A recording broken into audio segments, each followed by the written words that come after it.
নমস্কার বন্ধুরা, Dimpy with cooking চ্যানেলে আপনাদের অনেক অনেক স্বাগত জানাই। আজ হাজির হয়েছি দারুণ টেস্টি সর্ষে পটলের রেসিপি নিয়ে। আমার মতো করে একবার বানিয়ে দেখুন, এক থালা ভাত এই দিয়েই শেষ হয়ে যাবে।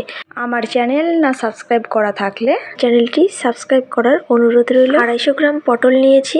পটলের দুই প্রান্ত কেটে ছুলে নিয়ে এভাবে কেটে নিয়েছি।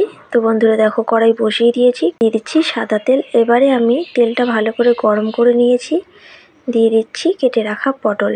পটলের মধ্যে দিয়ে দিচ্ছি লবণ আর হলুদ। পটলটাকে ঢাকা চাপা দিয়ে ভালো করে ভেজে নেব। একদিকটা যখন হয়ে যাবে এভাবে উল্টে দেব, দুদিকটা আমি লাল লাল করে ভেজে নেব।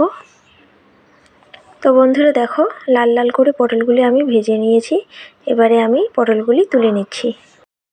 তো বন্ধুরা দেখো, পটলগুলি আমি খুব সুন্দর করে ভেজে নিয়েছি। ওই কড়াইয়ে আবার তেল দিয়ে দিচ্ছি কালো জিরে, 2টো কাঁচা লঙ্কা, দিয়ে দিচ্ছি 1 চামচ পোস্ত বাটা, 2 চামচ সর্ষে বাটা। সর্ষে পোস্তটাকে একটু নাড়িয়ে এইবার আমি এখানে কিছু গুঁড়ো মশলা অ্যাড করে দেব, শুকনো লঙ্কার গুঁড়ো, হলুদ গুঁড়ো।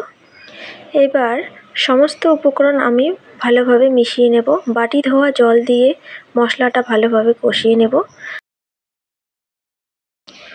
মিডিয়াম আঁচে মশলাটাকে একটু সময় নিয়ে ভালোভাবে কষে যখন মশলা থেকে তেল ছড়াবে তখন ভেজে রাখা পটলগুলি দিয়ে দেব।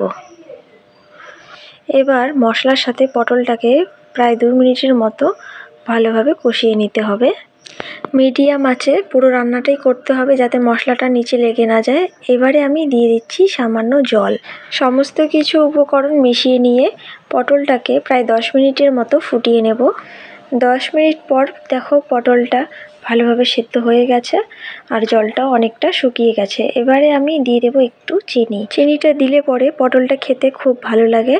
চিনি দেওয়ার পর ভালোভাবে চিনিটাকে মিশিয়ে নেব। তো বন্ধুরা, সর্ষে পটলের রেসিপিটা আমার রেডি হয়ে গেছে। এখন আমি অন্য একটি পাত্রে নামিয়ে নিচ্ছি।